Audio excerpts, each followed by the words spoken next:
काही लोक सांगत चोर सुटले, मग इथं वाघ लपलाय, तिथं आमकं लपलं, इथं तमकं लपलं, इथं. परंतु हे सगळे कामं करत असताना परमेश्वर माझ्या पाठीमागं उभा होता की निस्वार्थ सेवा मी आत्तापर्यंत लेकरांची केली. म्हणून पाहू नका कोणी मला लाज वाटते, पाहू नका कोणी मला लाज वाटते, मी एकटीच परी नाचते.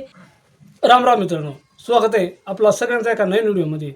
तर मित्रांनो, मी आपल्याला पहिल्यापासून सांगत होतो आणि आजपर्यंत सांगितलं आहे का सोशल मीडिया यूट्यूबमध्ये आपण येऊन अनमोल अशी माणसं कमावल्यात, रक्ताच्या नात्यापेक्षाही श्रेष्ठ अशी माणसं कमावल्यात मित्रांनो. तर अशाच पद्धतीनं आज आपल्याला भेटायला आल्यात कोण ताई आहेत, त्यांचा परिचय आपल्याला ऐकायला भेटणारच आहे. तर कृपया ताई आपण आपला परिचय आपल्या मित्रांसाठी द्यावा. नमस्कार, मी समशिरपूर येथून आलेले आहे. माझं नाव नीताताई सदगीर. मी अंगणवाडी सेविकेचं काम करते आणि सकाळी आम्ही 8 वाजता घरातून निघालो आणि नायकरवाडीमध्ये आलो आणि तिथं अंगणवाडीचं कामकाज करून मी पुढे 12-1 वाजता 1 वाजेपर्यंत शेजारी या गावामध्ये पोचलो. आणि येताना रस्ते विचारत आलो, कारण इकडं कधी येण्याचा संबंध आमचा आला नाही. परंतु वातावरण खूप छान होतं आणि रोमॅन्टिक वातावरण, झाडी बिडी दिसली आणि आनंद वाटला. इथपर्यंत आम्ही दादांपर्यंत आलो. तर त्या ताईंबरोबर त्यांचा मुलगा आहे, तर तो पण आपल्याला भेटायला आला आहे. तर तुम्ही आमचं चॅनल पाहता का भाऊ? नेहमी हो, नेहमी पाहतात. तर आपला पण चॅनल त्यांनी पाहिलं आहे आणि तुम्हाला आमचे व्हिडिओ आवडतात का? 1 नंबर व्हिडिओ. तुमचं शिक्षण किती होईल आहे? 10वी झाली, आता 11वीला गेलो. 11वीला. शाळेत कुठे तुम्ही? तिथं समशिरपूरमध्ये. समजपूरमध्ये. काय नाव आहे शाळेचा? अगस्ती विद्यालय समशिरपूर. तर ताई, आजच्या आपल्या व्हिडिओला सुरुवात आपण एक अभंगानं करणार आहेत. एखादा अभंग येतो का तुम्हाला? हो, येतं. तर ठीक आहे, आपल्या एकदम मस्त आवाजामध्ये, मला पण आवाज ऐकायला भेटेल. आपला आवाज कसं आहे मला पण माहीत नाही, तर असो एक सुंदर आवाजामध्ये आपल्या प्रेक्षकांना पण ऐकायला भेटेल. तर एक अभंगानं आपल्या व्हिडिओला सुरुवात करण्याचा आपण एखादा छान असा अभंग होऊ द्या. कानडा राजा पंढरीचा, कानडा राजा पंढरीचा, वेदा नाही कळला, वेदा नाही कळला, अंत पार याचा, कानडा राजा पंढरीचा, कानडा राजा पंढरीचा. तर छान आवाज येत आहे तुमचा. तुम्ही म्हणजे आपल्या अंगणवाडीत आपल्या छोट्या छोट्या विद्यार्थ्यांना, छोट्या छोट्या मुलांना शिकवत असताना अशीच मस्तपैकी गाणी गाऊन किंवा नाचून गाऊन शिकवत असणार ना. तर मग समजा तुम्ही शाळेमध्ये शिकवत असताना एवढं शिकवतात, परंतु आपल्याला आपला जीवन प्रवास कसा झाला प्रथम नंतर आपण बघणारच आहेत. पण सुरुवातीचा काळ तुमचा, तुम्ही समजा अंगणवाडी सेविका होत्या, तर अंगणवाडी सेविका कुठे होत्या तुम्ही सुरुवातीला? मी सुरुवातीला पाडोस येथे रामवाडी म्हणून एक छोटंसं गाव आहे. त्याच्या गावामध्ये जिल्हा परिषदेच्या बालवाडीचं काम मी 1 वर्षभर केलं 97 साली. त्याच्यानंतर जाऊन येऊन करायची मी. त्यानंतर मग इकडे मला जागा रिक्त होती म्हणून मी अर्ज केला आणि मग 9 महिन्यानंतर माझं सिलेक्शन झालं इथे नायकरवाडीला. 98 सालापासून मी अंगणवाडी सेविकेचं नायकरवाडी येथे काम करत आहे. आता म्हणजे तुमच्या ऑर्डरच डायरेक्ट परमनंट म्हणून झाले असेल. हो. आणि त्या टायमाला तुम्ही अंगणवाडीत सेविका झाल्या, त्या टायमाला म्हणजे तुमचं लग्न वगैरे झालं होतं का? हो, लग्न वगैरे झालं होतं. ठीक आहे. तर मग किती तिथं म्हणजे तुम्ही पाडोशीला किती वर्ष काम केलं म्हटलं? मी पाडोशीला 1 वर्ष काम केलं 97 साली. आणि त्यानंतर तुमची बदली इकडे झाली का? हो, मी इकडं मी ॲप्लिकेशन केलं आणि मग इकडं माझं सिलेक्शन झालं. तर त्या टायमाला सुरुवातीला वेतन सुद्धा म्हणजे पगार सुद्धा मानधनच होतं आम्हाला, अजूनही मानधनच आहे आम्हाला. म्हणजे त्या टायमाला मग तुम्ही किती मानधनामध्ये सुरुवातीला काम केलं? मी सुरुवातीला 300 रुपये मानधनामध्ये काम केलं. जाऊन मला 5 रुपये भाडं लागायचं आणि येऊन मला 5 रुपये भाडं लागायचं. असं मला रोजचे 10 रुपये लागायचे. माझा 300 रुपये महिन्याचा पगार हा भाड्यातच पूर्ण जायचा. माझ्या पोटासाठी काहीच नव्हतं राहत, तरी मी ते काम सोडलं नाही. म्हणजे आणि मग म्हणजे तेव्हा पण हा मुलगा होता तुमचा. पण मग त्या टायमाला बाबा मग कसं कोणतरी आपली घरची माणसं राहते सांभाळ करायला, नाही का? मग तुम्ही किती वाजता जायचे आणि किती वाजता यायचे? मी सकाळी 10 वाजता रामवाडीला गेल्यावर 10च्या बसने मी 3 वाजता समशिरपूरला परत येत होते. रोज जाऊन येऊन करायची मी. आणि आता जी नायकरवाडी तुम्ही म्हणता तिथं म्हणजे शेरंखेल घाट सोडून वर ना, हो. तर तो घाट एकदम खतरनाक घाट आहे. मी पाहिला आहे आणि तिथं म्हणजे प्रवास म्हणजे एकदम असा जीवघेणा प्रवास आहे. कारण एकट्या माणसानं तर ऐन वेळेला जाणं म्हणलं ना, आता समजा मी जरी गेलो किंवा कोणी पुरुष माणसं असेल एकट्या ऐन टायमाला सकाळ संध्याकाळी गेला ना, तर तिथं बिबट्यांची भीती आहे, जंगल पण भरपूर आहे आणि चौकून कडेखापारीसुद्धा मोठमोठ्या कडेखापारी आहेत तिथं. मग तुम्ही त्या रस्त्यानं करत असताना म्हणजे तुम्ही नायकरवाडी म्हणजे तिथून तर इथपर्यंत यायला तुम्हाला किती अंतर लागत आहे? शाळेपासून घरापासून शाळेचं माझं 5 किलोमीटर अंतर आहे जाऊन येऊन करायचं. जेव्हा मी नवीन 98 साली कामाला लागले तेव्हा मी 6-7 महिने पायीच केलं. पायी जायची, पायी यायची आणि खूप अडचणी सहन केल्या. नंतर मग छोटीशी गाडी घेतली आणि गाडी शिकले आणि मग येऊन जाऊन करायला. कारण बस नाही त्या गावाला येण्यासाठी किंवा जाण्यासाठी काय दळणवळणासाठी काही रस्ते सोय पण चांगले नव्हते आणि काही सुखसोयीसुद्धा नव्हत्या. त्यामुळं स्वतःचं वाहन घेऊन जाणं एवढंच आपल्याला पर्याय होता. दुसरा काही पर्याय नव्हता. कोणाच्या मोटरसायकल पण जात नव्हत्या. कारण 98 साली 99 साली इतकं बिकट अवस्था होती रस्त्यांची, अजूनही तशीच आहे. आणि म्हणजे आता समजा रोज कोणत्या गाडीवर जायचं, कोणत्या गाडीवर यायचं आणि त्या टायमाला तरी थोडीशी आता वर्दळ थोडीशी म्हणजे आहे, पण आता जास्त वर्दळ आहे. त्या टायमाला रस्त्याची वर्दळसुद्धा कमी होती नाही का, आणि जंगल पण भरपूर आहे. मग त्या टायमाला रस्त्याने येत असताना सकाळी तुम्ही किती वाजता निघायचे आणि किती वाजता पोहोचायचं सुरुवातीला? सकाळी 8:30ला 9:45ला घरातून निघायचो. जवळजवळ सकाळीच आवरून सगळं घरातलं आणि जाताना पण जायचो आणि येताना पण 3 वाजता 2:30 वाजता अंगणवाडी सुटल्यावर 3 वाजता घरी यायचं.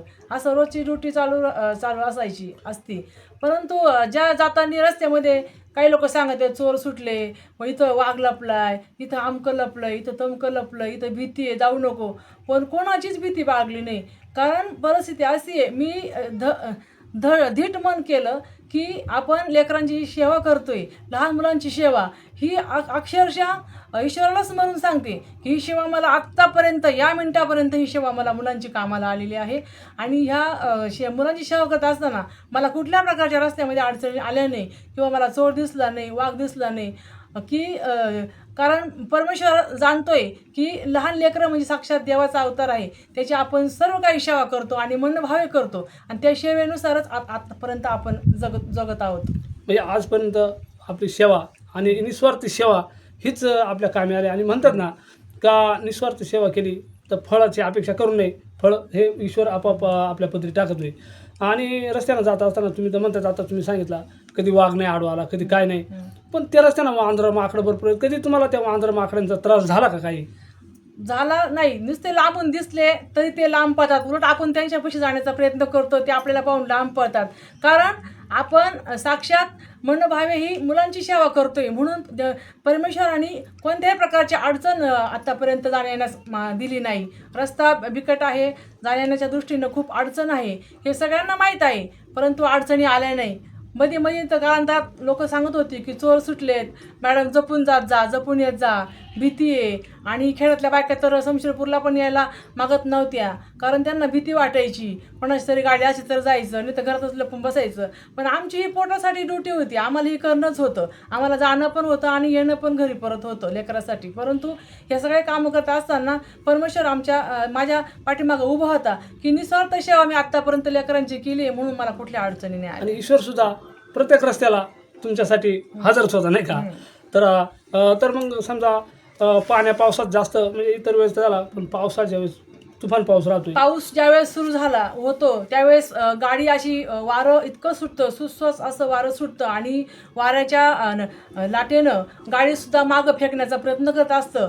परंतु आपण तशीच गाडी पुढं रेटून रस्ता पास मी प्रत्येक वर्षी करत असते. 4 महिने फार बिकट परिस्थिती असते त्या गावामध्ये, तरी पण रेनकोट घालून सगळं हे करून पॅक करून आणि आपण जायचं असतं. कारण त्याला विलाज नसतो, हे सगळं पोटासाठी करायचं असतं. आणि एक लहान मुलांची सेवा, माझं नशीब चांगलं आहे की लहान मुलांची सेवा करण्याचा योग मला जीवनामध्ये आलेला आहे. त्यामुळं मला आतापर्यंत माझ्या अडचणी दूर झाल्या आणि अडचण शक्यतो मला आलीच नाही. म्हणजे आता तुमच्या सेवेसाठी आता किती वर्ष बाकी आहेत अजून माझं 40 सालापर्यंत सेवा आहे. म्हणजे किती वर्ष बाकी? अजून 14 वर्ष बाकी आहे. 14 वर्ष बाकी आहे. आणि इतक्या वेळेस काही अडचण नाही आलं तर आता यापुढं काय अडचण येणार नाही का. आणि परमेश्वर तुमचं नेहमी संरक्षण करो, ही पण आमची परमेश्वराच्या विचारणी प्रार्थना आहे. आणि त्यानंतर ताई, आपला आता शाळेमध्ये मुलांना शिकवण्याची पद्धत कशी होती का, जे आम्हाला पण आमचं बालपण आठवत आहेत, आम्हाला पण अशा तुमच्या वयाच्या मॅडम असायच्या, नाचून गाऊन चांगली गाणी म्हणून आम्हाला शिकवायच्या. तर त्या दिवस आम्हाला पण आठवतात. तर बालगीत एखादा मुलांना शिकवलं जाणारं एक छानसं बालगीत आपल्या मित्रांसाठी पुन्हा एकदा ऐकावा. आपल्या मित्रांचा पण आळस सोडा व्हिडिओ पाहता पाहता छानसं बालगीत मित्रांनो ताईंच्या आवाजात पुन्हा एकदा ठीक आहे, आपण बालगीत तर मुलांना म्हणतच असतो, परंतु मुलांना काही मुलं अंगणवाडीत येत नसतात, म्हणून त्यांना जवळ घरी जाऊन त्यांना आणण्याची जी गोडी आहे ती गोडी फार वेगळी आहे. कारण मुलं सिस्टर आली गावात, अंगणवाडी सेविका आली, डॉक्टर आले, लपून बसतात, येत नाही पटकन. पण जी आपण घरात जाऊन मुलांना गोड बोलून हाताळून व्यवस्थित त्यांच्याशी गोड बोलून जी आणण्याची पद्धत आहे ती पद्धतच माझी वेगळी आहे. म्हणून तर सगळे मुलं येतात अंगणवाडीमध्ये आणि त्यांना अंगणवाडीत सुद्धा आल्यावर एकदम जवळचे जसे स्वतःचे मुलंच आहे अशा मुलाप्रमाणे त्यांना मी आतापर्यंत जीव लावला. आणि म्हणून मुलंसुद्धा हुशार आहेत, मुलांची उपस्थिती पण असतीच आणि मुलं पण हुशार आहेत. पण छोटंसं आपण जेव्हा बडबड गीत, अभिनय गीत असं त्यांना म्हणत असतो तेव्हा ते पण मुलं असे नाचून आपल्याबरोबर म्हणतात. कारण स्वतः आपण ते ॲक्शन करून जेव्हा त्यांना म्हणतो तेव्हाच त्यांचे ते पाठांतर होतं किंवा ते ॲक्शन करतात. म्हणून एक छोटंसं मी एक बडबड गीत म्हणून दाखवते. मी एकटीच परी नाचते, मी एकटीच परी नाचते, पाहू नका कोणी मला लाज वाटते, पाहू नका कोणी मला लाज वाटते, मी एकटीच परी नाचते, मी एकटीच परी नाचते, या गुलाबात लपून बसते, या गुलाबात लपून बसते, पाहू नका कोणी मला लाज वाटते, पाहू नका कोणी मला लाज वाटते, मी एकटीच परी नाचते. वा मस्त. ताई आवाज पण सुंदर आहे तुमचा, आला एकदम भारी. मी म्हणून दाखवू का बरं, मला येतं आहे का? तर मित्रांनो माझ्या आवाजात मी एक तेच म्हणून दाखवतो. ताई म्हणल्या त्याच्या मी एकटीच परी नाचते, मी एकटीच परी नाचते, पाहू नका कुणी मला लाज वाटते, पाहू नका कुणी मला लाज वाटते, मी एकटीच परी नाचते. ताई मला पण येत आहे का? तर शेवटी तुमचा आवाज एक स्त्रीचा आवाज चांगला राहतोय आणि आपला आवाज पण मला पण थोडासा भजनाचा याचा त्याचा नाद आहे. तुम्ही माझी गाणी कधी कधी ऐकली असेल ना? हो, यूट्यूबला मी पण कधी कधी गाणी म्हणतोय. असो मित्रांनो, बाकी विषय आपला असा. तर मग आता तुमची इथपर्यंत तुम्ही अशी सेवा केली त्याबद्दल तर काही शंका नाही. आता तुम्ही सगळं तुमचा वृत्तांत आपल्याला सांगितला. पण ताई तुमची या तत्पूर्वी इच्छा काय आहे का बुवा? आता समजा तुम्ही कमी मानधनात काम केलं आहे तर तुमची इच्छा काय आहे पुढं? तुम्हाला मानधन म्हणजे आता अजूनपर्यंत तुमचं म्हणजे मानधन म्हणजे असं परमनंटली आहे का ऑर्डर? परमनंटली ऑर्डर आहे, पण परंतु असं असतं की आता मानधनाचं छोटं आम्ही लागलं तेव्हा आम्हाला 675 रुपये मानधन होतं 98 साली. 675 रुपयामध्ये मी माझं कसं पण भागवायची, समजा त्यावेळेस भागायचं. आता महागाई झाली, आता 15,000 मानधन असूनही भागत नाही असंही. म्हणजे आता कसं मानधन अजून वाढण्याची आमची अपेक्षा आहे. कामाच्या जसं काम आहे त्याबद्दल मोबदला मिळावा, पण आता जे शासन करेल ते. म्हणजे तुमची शासनाकडे पण मागणी आहे? शासनाकडे मागणी आहे, सर्वांचीच मागणी आहे, पण आता मागणी अजून मंजूर काय झाली नाही. पेन्शनची पण मागणी आहे, अजून ती पण झाली नाही मंजूर. ती पण मागणी मंजूर व्हावा अशी अपेक्षा आहे. तर मित्रांनो कसं आहे, आता बऱ्याच वेळेस अंगणवाडी सेविकांचा जो आपण म्हणजे मोर्चा पाहायचो सगळ्या गोष्टी, तर त्यांची पण मागणी राहते. आता त्यांचा पण एक प्रपंच आहे. आता त्या ताईने किती कठीण प्रसंग काढलं हे त्यांनीच माहिती आहे. त्यांची व्यथा त्यांनी सांगितली. पाण्या पावसात कधी गाडी नसताना नंतर त्यांनी गाडी घेतली, पण ही त्यांच्या स्वयंतो. पण तसंच त्यांच्या पण काही मागण्या आहेत ती का नक्कीच त्यांच्या मागण्या पण ईश्वर कृपा करो का पूर्ण होत आणि आपल्या शासनानं सुद्धा त्यांच्या मागण्या मान्य करावा का त्यांचं मानधन वाढवावं सगळ्या गोष्टी, असं ताईंचं म्हणणं आहे. तर ताई आपण आज आमच्याकडे आल्या, तुम्हाला आम्हाला भेटून कसं वाटलं? तुम्हाला भेटून आम्ही तुमचे व्हिडिओ छोटे मोठे नेहमी यूट्यूबला बघत असतो. बऱ्याच दिवसापासून चाललं होतं का जंगली दादाकडे आपल्याला भेटायला जायचं आहे, परंतु योग आम्हाला उजेडत नव्हता. तो येण्याचा योग आज जुळून आला, म्हणून आम्ही इथपर्यंत गाव विचारत इथपर्यंत येऊन पोचलो आणि भेटण्याची इच्छा होती म्हणून आलो. पण कसं आहे आता तुम्ही म्हणायच्या आमच्या शाळेवर भेट द्यायला, आमच्या शाळेवर भेट द्या. पण चला आता शाळेवर भेट द्यायला म्हणजे आपण काय एवढा मोठा खून नाही, पण सहज एक तुमची शाळा पाहायसाठी येणार होतो. पण कसा वाटला का तुमचा पण पाय आमच्या एकदा गरिबाच्या झोपडीला लागावा अशी आमची इच्छा होती. तर कशी परिस्थिती आमची काय सगळ्या गोष्टी तुम्ही तर प्रत्यक्ष पाहिल्या. आणि प्रत्यक्ष म्हणतात ना स्वतः माणूस एकमेकाला भेटल्याशिवाय ते माणसाची ओळख पाळख होत नाही. आणि ह्या यूट्यूबच्या रूपानं भरपूर आज ओळखी झाल्या. आज या ताई आल्या पार तिकडून भेटायला आणि त्यांचा मस्त आमचा जेवण पण झाला. काही छोटीशी चर्चा झाली. त्यांच्या मुलाचा पण परिचय दिला. ताईंचा पण जीवन प्रवास कसा झाला आहे आजपर्यंत ते पण आपण म्हणजे सांगितला. आणि ताईंनी पण त्यात सांगितला. 2 छोटीशी गाणी म्हणून दाखवली. तर ताईंचं पण मनपूर्वक आपण आभार मानणार आहे. तर असो ताई, तर नक्कीच आपल्या पण मागण्या पूर्ण होतील आपल्या अशी ईश्वरचरणी प्रार्थना आहे. मित्रांनो, व्हिडिओ कसा वाटला नक्की आम्हाला कमेंटमध्ये सांगा. आपण जर आमच्या चॅनलवर नाही असेल ना तर चॅनलला सबस्क्राईब करीत चला. या ताईंसाठी सुद्धा एक लाईक करा. पुन्हा एकदा जय हिंद, जय महाराष्ट्र.